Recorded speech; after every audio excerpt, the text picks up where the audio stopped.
Hello students, welcome back to Magnet Brains Hindi medium. मैं लाली वर्मा आप सभी का स्वागत करती हूं। डियर स्टूडेंट्स, मैग्नेट ब्रेन्स एक ऐसा प्लेटफॉर्म जो कक्षा 7वीं से 12वीं तक की online school education 100% free provide करता है। इंग्लिश मीडियम, किंडरगार्टन टू कक्षा 12वीं तक। जी हाँ, इसी के साथ साथ सभी प्रकार की प्रतियोगी परीक्षाओं के वीडियोस भी आप देख सकते हैं एब्सोल्युटली फ्री।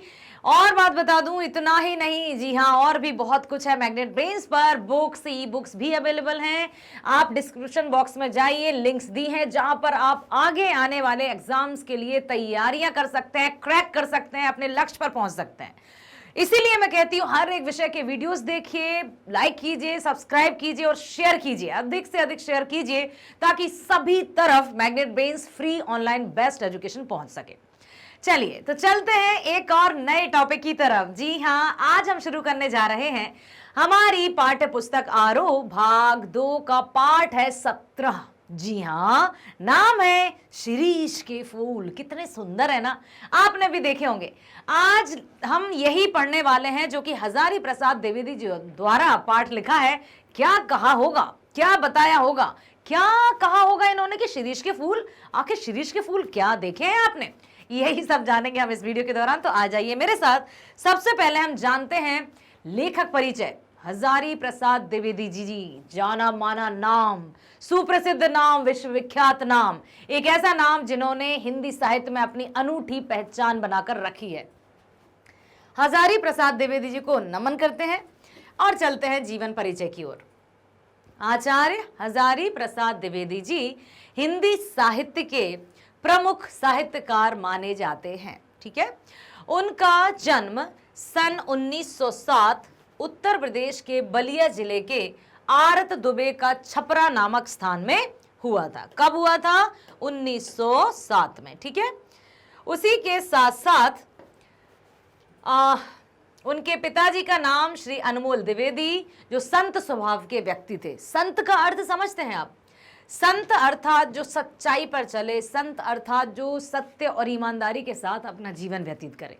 संत का अर्थ ये कतई नहीं है कि लंबी लंबी दाढ़ी बढ़ा लें या गेरुआ वस्त्र धारण कर लें या कमंडल रख लें, अलौख निरंजन सब दुख भंजन, ये जरूरी नहीं है। संत मतलब सच्चा, एकदम सच्चा और ईमानदार व्यक्ति जो अपने कर्म के प्रति पूर्ण रूप से समर्पित हो। तो उनके जो पिताजी थे श्री अनमोल द्विवेदी जी, जो संत स्वभाव के व्यक्ति थे। द्विवेदी जी की प्रारंभिक शिक्षा स्थानीय स्कूलों में ही हुई। उन्होंने काशी महाविद्यालय से शास्त्री की परीक्षा उत्तीर्ण की। तत्पश्चात 1930 में ज्योतिष आचार्य की उपाधि प्राप्त की।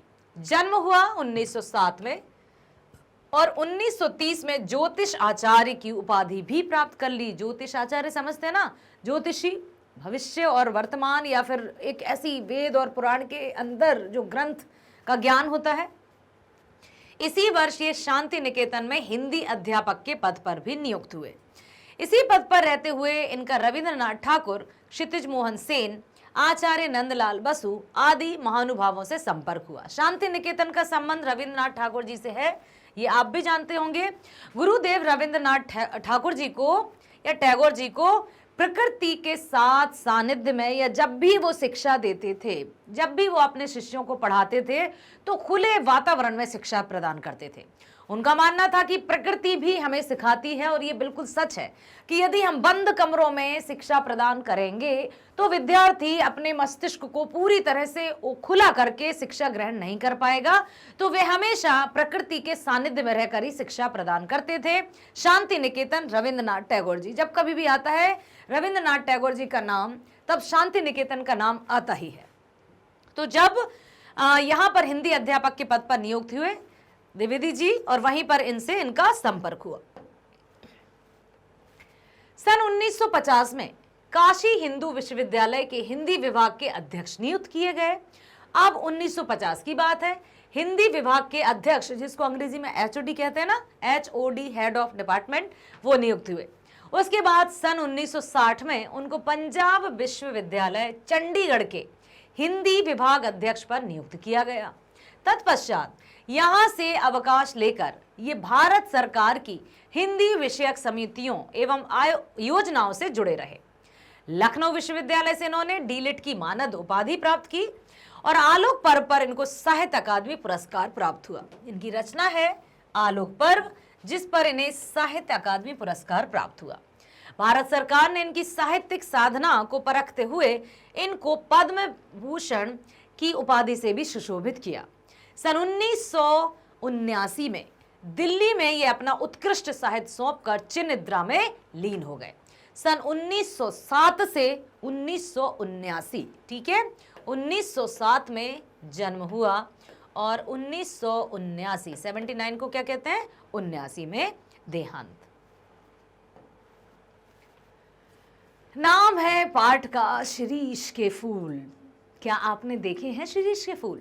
जी हाँ, लेखक हजारी प्रसाद द्विवेदी जी ने एक ऐसे वृक्ष के बारे में वर्णन किया है जो हमें हर एक परिस्थिति में, चाहे वो विपरीत हो चाहे बाधाएं हो, उसमें हमें साहस के साथ खड़े रहने की शक्ति प्रदान करता है।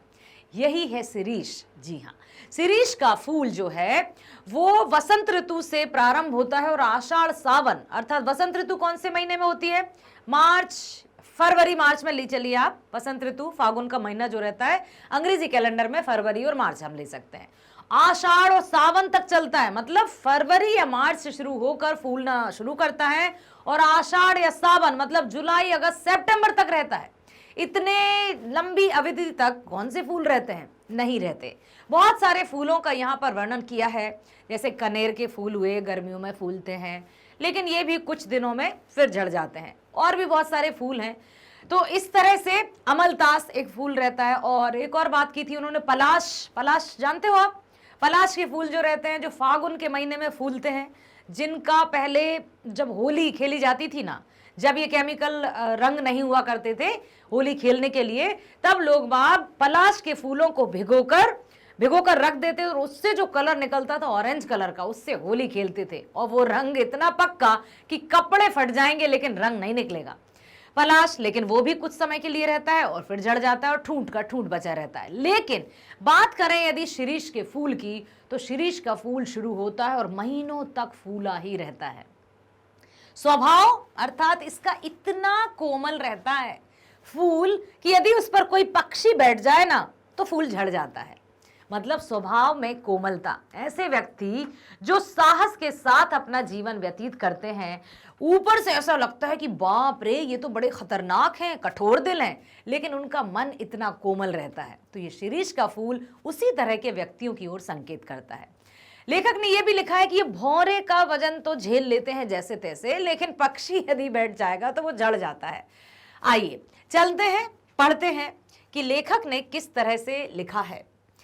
शिरीष के फूल आचार्य हजारी प्रसाद द्विवेदी जी द्वारा रचित प्रकृति प्रेम से परिपूर्ण निबंध है।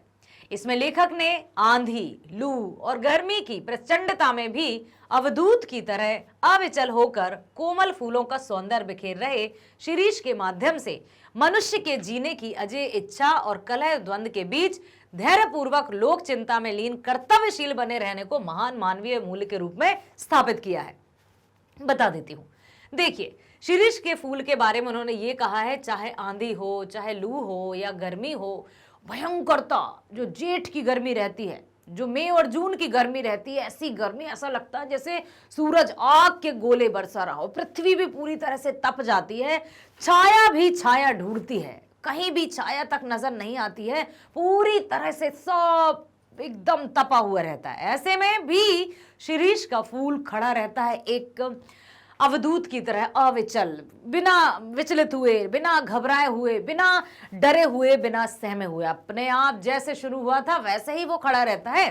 ठीक है, इसके माध्यम से वो कहना चाहते हैं कि मनुष्य की जीने की अजय इच्छा और कलह द्वंद्व के बीच अब मनुष्य के जीवन में भी तरह तरह से उतार चढ़ाव आते हैं। कभी खुशी, कभी गम, कभी हंसना तो कभी रोना, कहीं पारिवारिक कलह तो कहीं क्लेश, बहुत सारे सुख दुख जीवन में चलते ही रहते हैं। लेकिन सुख दुख, रास्ते के रोड़े या सभी मुश्किलों से डटकर सामना जो करते हैं, उन्हीं का उदाहरण यहाँ पर शिरीष के फूल के माध्यम से कवि ने बताया है। और शिरीष के फूल को उन्होंने यहाँ उपमान के रूप में रखा है। उपमान अर्थात जिससे तुलना की जाती है। ठीक है, तो यहाँ पर कर्तव्यशील बने रहने को महान मानवीय मूल्य के रूप में स्थापित किया है कि कुछ भी हो कर्तव्यशील बने रहना है, कर्म पथ पर अडिग रहना है। ये नहीं कि थोड़ा सा रास्ते में रोड़ा आया और हम छोड़कर रास्ता ही मोड़कर और पीछे भाग गए। रास्ते में भाई मुश्किलें आती हैं, हम सड़क पर चलते हैं, कहीं गड्ढे हैं, कहीं स्पीड ब्रेकर्स हैं, बहुत कुछ होता है। इसका क्या मतलब कि हम बिल्कुल घर लौटकर सो जाएंगे कि हमें कहीं जाना ही नहीं है? जीवन भी ऐसा ही है, कभी मुश्किलें आएंगी, कभी बाधाएं आएंगी, कभी ऐसी अनहोनी ऐसी बातें आ जाती है अचानक से कि हम सोच ही नहीं पाते कि अब करें तो करें क्या। लेकिन उसके बाद भी थोड़ा सा धैर्य रखना होता है और लंबी सांस लेकर थोड़ा सा परमात्मा की, हे प्रभु तूने जीवन दिया है ना, तो संवारना भी तुझे ही है, अब तक संवारा है तो आगे भी संवारेगा। इसी तरह से जो निश्चिंत होकर कर्तव्यशील बने रहते हैं, तो ये शीरीष का फूल पाठ हमें यही शिक्षा देता है। लेखक जहां बैठकर लेख लिख रहे थे, उसके आगे पीछे दाएं बाएं शीरीष के फूल थे। अब देखिए, जब लेखक या कवि कहीं रचना करते हैं तो एकांत में आराम से बैठकर करते हैं, जहाँ कोई शोर शराबा ना हो, किसी तरह का डिस्टरबेंस ना हो। तो जब लेखक लेख लिख रहे थे तो वहाँ आसपास बहुत सारे शीरीष के पेड़ थे जिन पर फूल लदे हुए थे। बस उनको देखते देखते, अब एक रचना कोई एक दिन में तो पूरी हो नहीं जाती है, कभी 2 पंक्तियां लिख दी, कभी 4 पंक्तियां लिख दी, फिर कहानी लिख दी, फिर लंबा सा ग्रंथ बना दिया। इस तरह से उन्होंने देखा कि ये शीरीष का फूल तो कल भी ऐसा ही था, 15 दिन पहले भी ऐसा ही था, 1 महीने पहले भी ऐसा ही था, 3 महीने पहले भी ऐसा ही था। बस लिखने वाले को या जो व्यक्ति रहते हैं कल्पनाशीलता पर, जो अपनी रचनाएं करते हैं, लेखक हुए कवि हुए, उनको एक बहुत अच्छा सा उदाहरण मिल गया, एक ऐसा पेड़, एक ऐसा फूल जो हम सबको प्रेरणा दे रहा है। ठीक है। अनेक पेड़ जेठ की जलती दोपहरी, जेठ हिंदी महीनों में नाम है, चैत्र बैशाख जेठ, ज्येष्ठ लिखा रहता है, जेठ कहते हैं उसको, मई जून कह सकते हैं इसको। तो चैत्र से शुरू होते हैं हिंदी महीनों के नाम। जब फसल कटी जाती है तो चैत्र, बैशाख, ज्येष्ठ, आषाढ़, श्रावण, भादों, कुंवर, कार्तिक, अगन, फूस, माघ और फागुन। ठीक है, फागुन तक चलता है, उसके बाद पुनः फिर चैत आ जाता है। तो यहाँ पर अनेक पेड़ जेठ की जलती दोपहर में भी झूम रहे थे, वे नीचे से ऊपर तक फूलों से लदे हुए थे। शीरीष के फूलों की बात की जा रही है कि जब कवि बैठकर, लेखक बैठकर लिख रहे थे तो यहाँ देखा कि वाह, वहां भी देखा झूम रहे थे उस तपती हुई, जहां पर एक चिड़िया भी मतलब धूप से जल रही थी, या फिर यूं कहें कि कोई भी बाहर आने की हिम्मत नहीं कर रहा था। हर एक पेड़ जैसे मुरझाया हुआ सा था, किसी पेड़ में फूल नहीं नजर आ रहे थे। वैसे में शीरीष का फूल एकदम से बिल्कुल अपना सीना चौड़ा किए, जैसे व्यक्ति नहीं जाता गर्व से, उस तरह से फूलों से लदा हुआ था और बहुत हवा चलती तो हिल भी रहा था, ये बताया है। बहुत कम ऐसे पेड़ होते हैं जो प्रचंड गर्मी में भी महीनों तक फूलों से लदे रहते हैं। कनेर और अमलतास भी गर्मी में फूलते हैं, लेकिन इनकी भी अवधि होती है, लेकिन केवल 15-20 दिनों के लिए। कनेर पीला पीला फूल रहता है ना, अमलतास भी। वसंत ऋतु में पलाश का पेड़ भी केवल कुछ दिनों के लिए फूलता है, फिर ढूंढ की तरह बन जाता है। पलाश के फूल की अभी मैंने बात की थी, जिसके फूल पीले पीले ऑरेंज कलर के होते हैं, जिनसे रंग बनाया जाता है। लेखक का मानना है कि ऐसे कुछ देर फूलने वालों से तो ना फूलने वाले अच्छे हैं। अब यहाँ पर एक और उन्होंने बताया है कि जो व्यवहार में कुछ लोग कुछ अपना उल्लू सीधा करने के लिए या अपना स्वार्थ सिद्ध करने के लिए मीठी मीठी बातें करते हैं, आपकी प्रशंसा के पुल बांधते रहते हैं, और जैसे ही उनका उल्लू सीधा हो जाता है या उनका स्वार्थ या मतलब पूरा हो जाता है, आपकी तरफ देखते भी नहीं है। राजनीति का सबसे पहले नाम आ जाता है कि जब कभी चुनाव होने वाले होते हैं या वोट की तलाश होती, तो अरे आप ही हमारे माता जी, बहन जी और जे बिल्कुल चरणों में गिर जाते हैं, ऐसा चरण धोना पीकर ही बाकी रह जाता है। और जैसे ही चुनाव होते हैं, गद्दी मिलती है, कौन तुम कौन हम, हमें नहीं पता, ऐसा भी हो जाता है। तो यहाँ पर लेखक ने यही कहा है कि कुछ फूल हमेशा के लिए रहते हैं, मतलब कुछ लोग ऐसे रहते हैं जो स्वभाव में समान रहते हैं, ना तो उनके मन में कुछ छुपा है, ना उनके बाहर कुछ ऐसा वो अधिक मतलब बड़बोलापन कर रहे हैं। जैसे वो अंदर से है, वैसे ही उनका स्वभाव भी बाहर से दिखता है। तो यहाँ उन्होंने कहा है कि इससे तो कुछ देर फूलते हैं और फिर झड़ जाते हैं, इससे तो ना फूलने वाले अच्छे हैं। इससे तो अच्छा है वे हैं कि जो भाई नहीं फूल रहे, जो टाइट या स्ट्रिक्ट व्यवहार करते हैं तो करते हैं, ठीक है। शीरीष का पेड़ वसंत के आते ही फूलों से लद जाता है। वसंत ऋतु फागुन महीना या फरवरी और मार्च से शुरू होती है और आषाढ़ तक, आषाढ़ मतलब यही अपना जुलाई और अगस्त, ठीक है, तक निश्चित रूप से फूलों से यूं ही भरा रहता है। कभी कभी तो भादों मतलब आषाढ़ के बाद सावन, फिर भादों मतलब जुलाई अगस्त तक भी रहता है। भीषण गर्मी में भी शिरीष का पेड़ कालजयी अवधूत की तरह जीवन की अजेयता का मंत्र पढ़ता रहता है। शिरीष का पेड़ कालजयी अवधूत की तरह जीवन की अजेयता का मंत्र पढ़ता है। कालजयी अवधूत मतलब जो काल पर भी जिन्होंने विजय पाली हो। एक ऐसा मतलब एक ऐसा व्यक्ति, एक ऐसा साहसी जिसने काल को भी अपने वश में करके रखा हो, वो होता है शिरीष का फूल, या उसकी तरह शिरीष का फूल खड़ा रहता है। शिरीष के फूल लेखक के हृदय को आनंद प्रदान करते हैं। पुराने समय में कल्याणकारी और शुभ समझे जाने वाले शिरीष के छायादार पेड़ों को लोग अपनी चार दीवारी के पास लगाना पसंद करते थे। इनको शुभ माना जाता है। अब शुभ मानने के पीछे क्या है कि हमेशा कितने महीनों तक ये फूले ही रहते हैं, इसलिए इनको शुभ माना जाता है ना। जैसे अशोक, अरिष्ट, पुन्नाम और शिरीष के छायादार हरे भरे निश्चित रूप से बहुत सुंदर लगते हैं। अशोक का पेड़, अशोक वाटिका। अशोक वाटिका सुनते ही क्या याद आ जाता है बताओ? हाँ, जब लंका में रावण सीता जी या माता सीता को हरण करके ले गए थे तो अशोक वाटिका में उनको बिठाया था। तो अशोक भी बहुत घने छायादार वृक्ष होते हैं। ठीक है। शिरीष की डालियां अवश्य कुछ कमजोर होती हैं, पर इतनी भी कमजोर नहीं होती हैं कि उन पर झूले ही ना डाले जा सकें। शिरीष के फूल बहुत कोमल होते हैं, इतने कोमल, ये कोमल हृदय वाले व्यक्तियों की ओर कवि ने, लेखक ने इशारा किया है। कालिदास का मानना है कि इसके फूल केवल भौरों के कोमल पैरों का ही दबाव सहन कर पाते हैं। कालिदास, जी हाँ, अभिज्ञान शकुंतलम, ठीक है, जिन्होंने रचना की थी। तो यहाँ पर उनका मानना है कि इसके फूल केवल भौरों के कोमल पैरों का ही दबाव सहन कर सकते हैं, पक्षियों के भार को तो बिल्कुल भी सहन नहीं कर पाते। इसके फूल चाहे बहुत नर्म होते हैं, लेकिन इसके फल बहुत सख्त होते हैं। वे तो साल भर बीत जाने पर भी कभी कभी पेड़ों पर लटक कर खड़खड़ाने रहते हैं, खड़खड़ाते रहते हैं, इतने कठोर। जितने नर्म होते हैं फूल, उतने ही कठोर रहते हैं इनके फल। अर्थात जो व्यक्ति, नारियल आपने सुना होगा ना, गुरु कुम्हार शिष्य कुंभ है, गढ़ गढ़ काढ़ है खोट, अंतर हाथ सहार दे बाहर मारे चोट। जो व्यक्ति आपको डांटते हैं, मम्मी डैडी हों या आपके कोई भी शुभ चिंतक हों, कभी कभी आपको डांट दें या कुछ आपसे मतलब कठोर तरीके से बोल जाए, तो प्लीज़ प्लीज़ प्लीज़ बुरा मत मानिएगा। थोड़ा सा दिल से मत सोचना। दिल से मतलब ये मत सोचना कि अरे इन्होंने हमें डांटा, हम तो अब 12th में आ गए, इतने बड़े हो गए, फिर भी मम्मी डांटती है, फिर भी हमें टोकती है। नहीं, एक माँ के लिए अपना बच्चा हमेशा छोटा ही रहता है। आप कितने भी बड़े क्यों नहीं हो जाएंगे, माँ के लिए आप नन्हे मुन्ने ही रहेंगे।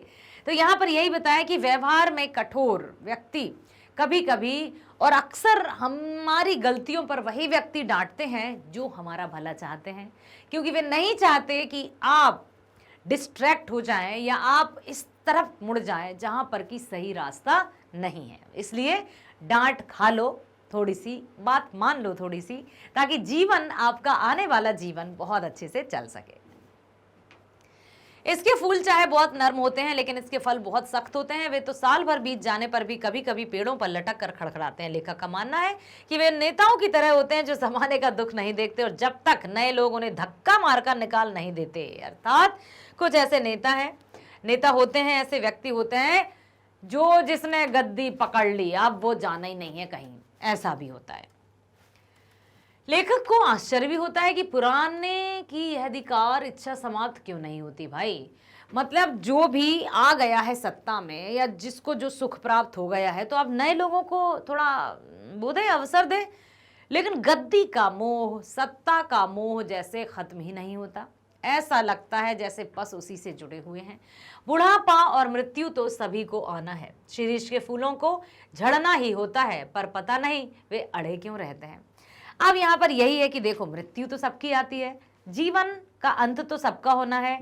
हरा सूखेगा ही सूखेगा। हरा जो फसल है या पेड़ पौधे हैं, वो आज हरा है, कल सूख जाएगा।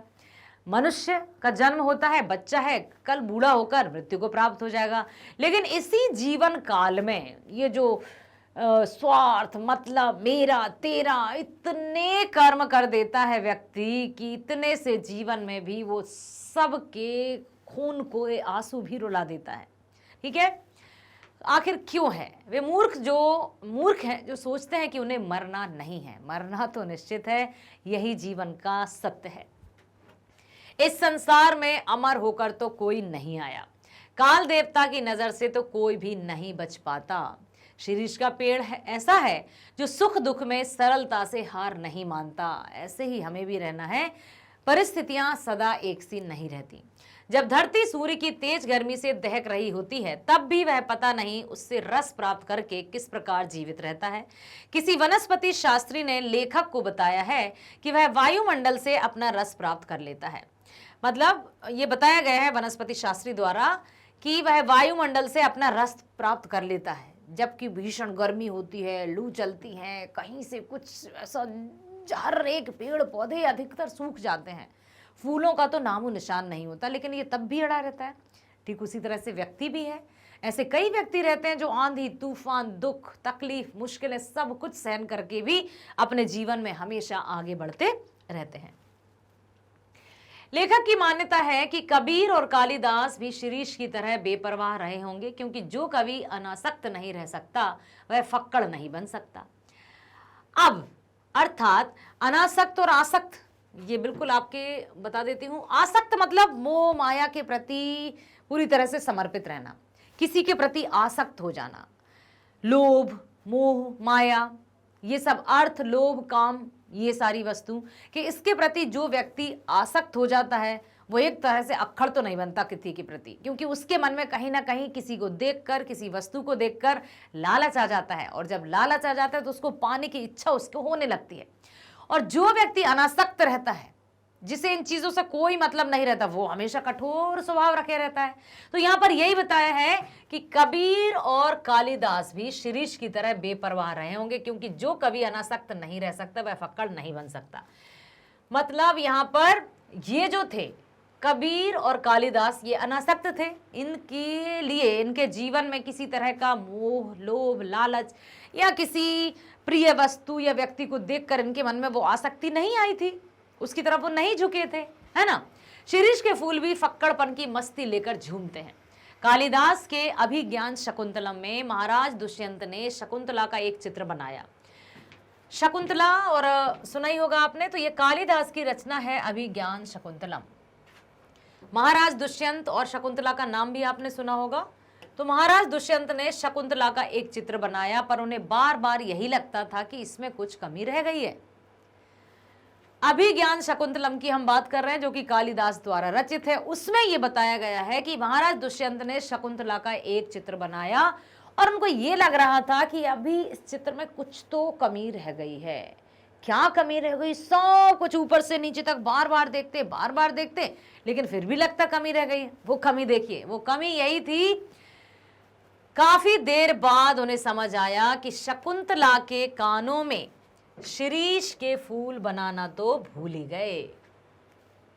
शीरीष के फूल, जी हाँ, युगों युगों से चला आ रहा है इनका वर्चस्व, युगों युगों से चला आ रहा है इनका नियमित रूप से चलते रहना, और अपने जीवन काल में इन्होंने यही बताया है। ठीक है, तो लेखक ने इस पाठ में हमें समझाया है कि किस तरह से हमें परिस्थितियों का सामना करके डटे रहना है। कालिदास की तरह हिंदी के कवि सुमित्रा नंदन पंत जी, जो कि छायावादी कवि हैं, पता है ना आपको, छायावादी कवि। और गुरुदेव रविंद्रनाथ टैगोर भी कुछ अनासक्त थे। कुछ अनासक्त मतलब किसी लोभ, मोह, काम की तरफ इनकी कोई आसक्ति नहीं थी, इनका कोई रुझान नहीं था, इनके मन को इन्होंने नियंत्रित करके रखा था। कुछ अनासक्त थे। शीरीष का पेड़ किसी अवधूत की तरह लेखक के हृदय में तरंगे जगाता। एक बिल्कुल अवधूत, मतलब एक मतलब पहरेदार कहो, या पूरी तरह से मतलब जो नहीं कि ऐसा करना है वैसा करना है, ठीक है, एक कोच की तरह या एक प्रशिक्षक की तरह या फिर एक बॉडीगार्ड की तरह, ठीक है। तो शीरीष का पेड़ किसी अवधूत की तरह लेखक हृदय में तरंग जगाता है। वह विपरीत परिस्थितियों में भी स्थिर रह सकता है। ऐसा करना सबके लिए संभव नहीं होता, क्योंकि मन हमारा जरा में ऐसा तो जरा में ऐसा हो जाता है, जरा में डोलने लगता है, जरा में दुखी होने लगता है। हमारे देश में महात्मा गांधी भी ऐसे ही थे। वह भी शिरीष की तरह वायुमंडल से रस खींचकर अत्यंत कोमल और अत्यंत कठोर हो गए थे। ओके, जिन्हें देखो महात्मा गांधी का उदाहरण दिया है, रविन्द्रनाथ टैगोर जी का उदाहरण दिया है, सुमित्रा नंदन पंत जी का उदाहरण दिया है, और इनको उस कैटेगरी में रखा गया है, उस श्रेणी में रखा गया है जहां शिरीष के फूल अर्थात ऐसे व्यक्तियों की तरफ जो किसी की तरफ आसक्त नहीं थे या किसी तरह से उनको सुंदरता, लोभ, मोह, लालच उन्हें अपने वश में नहीं कर सकता था। तो महात्मा गांधी भी ऐसे ही थे।